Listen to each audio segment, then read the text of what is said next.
So this is BMW's newest baby, the X7. When I say baby, of course, it is a bit bigger than a baby. This is definitely not an electric car. It is coming with a mild hybrid system coupled to a 3-litre diesel. It's a big machine. So we're going to give this X7 a full test. So grab a cup of tea, hit the subscribe button and join us in a BMW X7.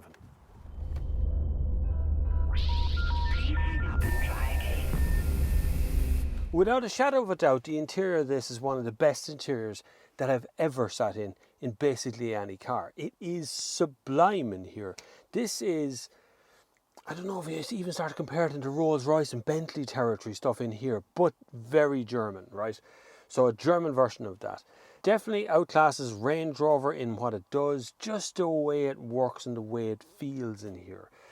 The steering wheel is, of course, BMW, the king of steering wheels at the moment. They seem to do it very well all the time. Really clear controls on this. I have a full digital screen right in front of me. Another digital screen over here, and that kind of ends the screen. So you're not getting a third one here, Anton. This has wireless Apple CarPlay. Doesn't really work. It's not great. It's glitchy enough. Could be my phone, could be another phone, could be something else. Who knows? It's glitchy, and that's the best I can say about it. But the infotainment system that BMW actually supply with the car is brilliant. Works every single time, plays from Bluetooth every single time, and seems to keep going no matter what. Coming down along the dash here, I do have manual controls for the air conditioning. They're not knobs, they're touch buttons, but still it's the same thing. It's fine, it works fine as well. In the middle, funny enough, there's a little electric screen in the center of that rather than showing you something else. Just turn on the fans there. Because this is a mild hybrid, it does work when it's turned off. Everything works. It runs from the battery underneath. The hybrid system doesn't really do a whole lot when... Stop, will you? Stop! The hybrid system doesn't really do a whole lot when you're driving. Most of the power comes from the engine. But the rest of the car can be powered from that. So when you're parked, the car can basically stay on almost infinitely and not worry about it. Okay, so the glass knob thing in the middle, the glass plastic knob thing, I think that's fairly chintzy. It's cool, it impresses people for the first time, and it works fine. It's a good shape of a knob, but it's a bit chintzy. In the center here is a wireless console in the middle of there that'll charge your phone. It also charges the BMW key, which is one of these giant keys. It's in my pocket, someone else knows it's here. It's one of them giant keys, this thing here with a little screen on it. You can actually charge that up from putting it into that wireless socket. Now, it does have to be very specifically in one spot on the tray for it to charge, otherwise it won't charge. Moving back a little bit here, I have a center console with tons of controls on it. I can raise the height of the car. It is on air suspension here, and I can change it to kind of off-road settings or something. I don't know what it is. Handbrake is here as well. Then you have Sport, Comfort, Eco Pro, Adaptive and Auto Hold. You can start the engine, stop the engine. Behind that is another cubby hole. It's able to hold all kinds of stuff in there. Big door bins as well for bottles, anything you want to fit in there. And the seats are sublimely comfortable. This seat, I had a fierce problem when I picked up first. Those seats back there weren't locked down properly because they can actually be moved from a control on the door. I can move them, make them come forward, those rear ones, and I can move them and make them go back. And they weren't locked in position, so my seat was stuck bolt upright. But I fixed that, which means that the seat can just keep on going until it's flat now. It creaks a bit though when it's going down. Disappearing slowly out of shot. But you know, it's disappearing away, it's always good. I'm still going, still nearly flat now. Now I can get a suntan through the roof now because there's a glass roof in here as well. And the seat's completely flat. Now it does take forever. Oh my God, it's going to take forever to come back up, but I will be back up in a minute. But you can press number 1 here and the seat will come back up to this position you want. This number 1 actually sets the door mirrors to the right position and your seat to the right position and the steering wheel when you start the car to the right position. Starting the car, it's coming. There, it's finished now. Starting the car is a big button here. That's Little Sims for anybody who's wondering what that music was. It just came on there a second ago. If you want to check something out, it's pretty good. Little SIMZ is her name. I'm going to turn off the air conditioning again. The steering wheel goes into position here. There's so much tech in this car. I'm quite nervous of it just because there's so much of it. When you see a lot of tech in cars, something's got to go wrong eventually. But fortunately, since we've had the car, I've had 0 issues at any point. This infotainment system is absolutely brilliant. A bit complicated in places, but brilliant most of the time. Generally speaking, you can get in and out of pretty much any menu here from the side on a twiddly thing. You can also use this as a touch screen when you want to as well. That's an actual screen that'll bring you into owner's manual and handbooks. You can use gesture control in this car as well, which allows you to be able to mute and unmute anything you want. You can actually turn it up and you can turn it down just by twisting your hand here. There's a little sensor underneath here. So if someone like Ryan Tuberty comes on, you don't like him, this also works. Isn't that good? Isn't that brilliant? Just amuse yourself all day doing that to the radio. I love that feature. That's not in the BMW handbook, but we don't work by the handbook around here. Right, if you haven't hit the subscribe button already, you should have by now. We're going to have a look at the back seat. Right, the back seat is as luxurious as you would expect it to be. You have to kind of climb uphill a little bit. You can lower the suspension if you want. Good thud. USB-C port is in the back of each of the headrests. Plus there's this little door that if you open, you buy a thing, I don't know, it's 117 grand, I shouldn't be buying anything, but you buy a DVD player that fits in here, or a screen that comes out of that thing, and it's there like a glue there. You get little little pockets on the back, but they're physical hard ones that only carry magazines. They won't deform to carry a bottle of water in, so anyway. But there is bottle holders in the doors. I have my own dual climate control back here and my own heated seats here too on this side. The seats themselves are terribly comfortable. I have an Ella, a center console here with the 2 cup holders in it, and then it has another little part in here for putting documents and things. This folds completely away, and then you can drop these seats. Now, we're going to have to do the seat dropping thing very carefully, because this isn't a matter of just dropping them. You have to go into the boot and start pressing buttons to make that happen, right? Because this is a 7-seat car, so another row of seats behind this again. But what I can show you is that this has a ISOFIX on both sides, but I can get out and do this. Hold on. Yeah, this, isn't it? No, went the wrong way. No, I didn't. Did I? These are complicated seats. I find them really... There it goes. There it goes. Now, right. We'll wait now. It's going to lie flat now, watch. Eventually. It's getting there. Give it time. It's fine. Now my seat rolls back into position as well. So everything has to get out of the way. It's very complicated, BMW. I love the idea and the laziness factor of being able to lie my seat down like that. But it's so boring. Like, you have to wait for it. Look at that seat has to move, and then this seat has to go up, and then it all goes, and all the leather all creaks against each other. It's beautifully done, beautifully executed. But honestly, if this was an option on my car, I'd let it go. I just ordered the ordinary seats that I drop manually myself. It's much easier, much quicker. Now I can get this seat out of the way for a passenger to get in the back as well. See, this all has to move here, look. Wait for it. Hold on. It's coming. That's so you don't have to, you keep your finger on, but that's how to get into the back row of seats. So while I have this forward, let's have a look at the next row of seats. Okay, so just did the ballet of seats there, and I've lowered that side so I can get into the back here. So that's me sitting in the back seat, plenty of headroom back here, and this area actually has its own little sunroof in here too, and bonus points because it has its own air conditioning back here, and I have my own heated seats back here as well. There's an amazing amount of stuff back here in fairness to it. The tonneau cover fits into this little hole over here, and I have a cup holder, and I have, I think that's a battery charger or something right here, isn't it? I don't know. There's a little door here beside me, I think might be a battery charger and another couple of things. There it goes. Yes, USB-C, and I have ISOFIX handles here in the back as well. USB-C on both sides. And I have some more buttons. I'm afraid of these buttons because they all do something different. What did they do? I don't know. There's other buttons back here, I'm not sure what they're for. Could be anything. But you can move this seat back to let the other passenger back in to see how much room I have when the seat is back up in place. Loads! How did I end up with so much room?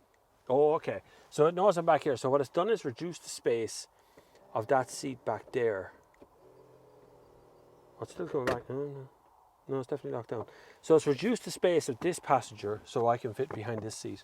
But you could fit 7 adults in this car comfortably. That's amazing. Right, This is the best, I have to say, right, this is the best back seat I've ever sat in. This is lovely. This is very nice. You could easily sit back here for a whole journey and be very happy. Anyway, I have to extricate myself from back here, so I'm going to go to the boot now and have a show you what that looks like with the 7 seats up and with the 5 seats in place, once the seat gets out of my way. Right now, we're nearly there. That's good. Right, I'm out. Right, we're going to call those back seats done. I'm not waiting for that to happen again. I'm going to come around and figure out the boot. The boot is a split level one, so the top half goes up and then the bottom half goes down. This can carry a human adult, or even 2 sitting up here, and they're nicely off the ground. I don't advise doing this when you're driving though, okay? So you could, you know, be out the back here hunting or whatever. So you can sit up here quite nicely. It will support your weight of 2 full-size adults for quite some time if you want to watch the horse racing, or you know, whatever it is that rich people do on a daily basis. But the boot is a part of a few bits and pieces in here, so we've a lot to get through here. There is a tonneau cover or a partial shelf in here called X7. It's a plastic kind of fold one. We've seen that before in a few other brands of cars. This is what you use when you've got 7 seats in place, right? But this just comes out one way. I'm not sure where to put that now, but it's out now, so we'll leave it there. And this gives you a good space here for stuff. You can get plenty of things in here with the 7 seats in place. Underneath here is the other tonneau cover, of which for the life of me, I can't get out of there. It is in there, but it's like I don't know what you're supposed to do with that. I can't get it out of there. I need a training course for my BMW because I don't know how to extract that bit. But there is space for a spare wheel in here. It's not in it. There's no spare wheel, demerit points. And the biggest demerit point of all, there is no shopping bag hooks back here of any kind, or tie downs, or anything else you can kind of use to keep your shopping from just going zoop up the car at any given moment. It's quite a flat floor in here as well. So, but that's okay, I suppose. You could live with that. I'm not going to detract too many points from it, but it's still a poor thing. Now, if you want to move the seats about, you have a set of buttons here. There's 2 relative buttons. One is max person space, which is the top one. So you want a maximum space for 7 people. The other one is max luggage space, which when you press and hold, it starts its little ballet of seats dropping and moving and shifting. Everything is just going. Now this takes a long time, right? Make no mistake, you'll be here a while making this happen. But at this point now, I nearly have a van, right? I'm getting up at that level. I could easily put so much stuff in here. You wouldn't want a lot of carpet in here, but you've got enough space for a van. But if you want to, you can go maximum person space and the whole reverse starts to happen. And you find that all 7 seats drift slowly back into place. And the car is ready to use again. Phenomenal boot. It's big enough with the 7 seats in place, but with 5 seats in place, it's gigantic. Absolutely ideal yoke. And when you're finished with it, and you want to put away all your stuff, you just press one button, and it doesn't snap shut because that got in the way. See that there? I don't know what to do with this. Anyway, I suppose you should put it back into the car where it's supposed to be, but what do you do with it when you don't want to use it? And you put that back in there. Now, okay. Now I'm finished with the now BMW. Now you can open and then you close again. Good, huh? Let's go for a drive. So to drive, it is a seriously impressive machine. It's so quiet in the cabin. I mean, total silence. It just wanders along the road gently. The light is diffused coming in through the top, so you get a little bit of glare at the back, but you get a little diffuse point right over your head. That's a sunroof. I can open it if I want to. The controls all just in that old cliche term, I know what it is, but they do actually fall to hand in this car. You can put your hand down and just be at any control you want. You can have your Apple CarPlay, you can have your Android Auto, you can have all of those controls that you like, but they're just there and they work. The wireless Apple CarPlay, yes, that is a glitch, and I don't know, that's probably why it hasn't been rolled out to every single car company. Not only is it expensive, but why it hasn't been rolled out is quite straightforward. It just doesn't work properly. Not every time, not first time, not every time. Plugging it in doesn't give you Apple CarPlay. It still tries to get to wireless every time, but it does give you access to your normal Bluetooth stuff. So I can play music as I would normally. I actually like the BMW iDrive system now. It's grown up, it's matured and become a good thing to use now. It's very easy. There is a lot of fiddly menus you can get into, but generally speaking, you can run the entire car from one menu, that home version. Now the modes that are in this do actually make a big difference to performance. I'm currently in Comfort. Comfort just turns the car not into jelly, but turns the car into just a big ship to wander about the road. You can also have Eco Pro. That turns the car into what it tries to be, is the most economical it can be. Turns off or turns down the air conditioning. Turns off anything the car doesn't need to be using. Does all that sort of stuff. It's very cool. It works pretty well. Don't know about how much extra eco you get out of it, but you do get some more economical figures out of it, ever so slightly. Adaptive lets the car do whatever it thinks it needs to do. But then there's Sport as well. Sport changes that suspension settings to firm. And that means that this car actually handles. For a 7-seat off-road SUV, you can chuck it into corners and accelerate out. And it's really good. And I mean properly, like, leave other stuff standing. You look at bewildered looking drivers around you going, how did you get through that corner so easy in that monster truck? It's a German thing. I find a problem with this car is when you're on the motorway and you're doing the 120 kilometers an hour, you feel like you're stopped. You really do. You feel like this is too slow. I'm definitely not doing 120 here. No one's overtaking me because I just don't feel like anything's happening. It's an incredible feeling. How BMW have done it, how they've managed to just disconnect you from the rest of the world out there and keep it all looking gorgeous, I don't know. But they've done a very, very, very clever job in this car. So other stuff that's kind of irrelevant to the car is, you got some volume controls and active cruise controllers over here. It's good. It's a bit too ferocious at putting you back into lane, but it's pretty good. It does a job and manages to kind of get you home no matter what you're doing. If all things went to plan and I became a multimillionaire, this would jump to the top of my list. I have to say, I've no doubt in my mind, this is going to become my favorite car of all time. There is something really unique about a sports performance 7-seat SUV. It doesn't make any sense in my mind, but I'm saying those words because you go, and it roars on. Boom. Now I'm doing 120 now, exactly 120, and it feels like I've stopped. It feels like I just got out and walked now. And I am. I'm going to set the active cruise control to 120 to sit there.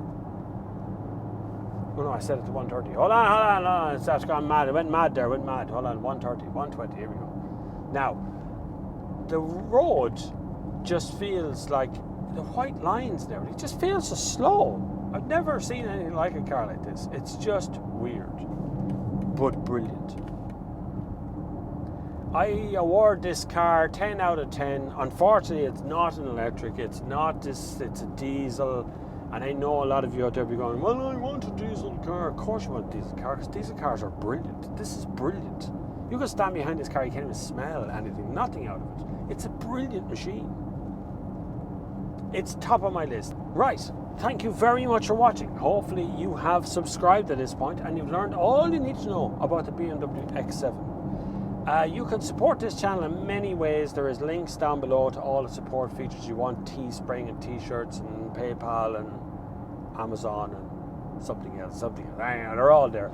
That's how you support the channel if you really want to. But at the very least, click the subscribe button. Until the next time, I will see you on the far side.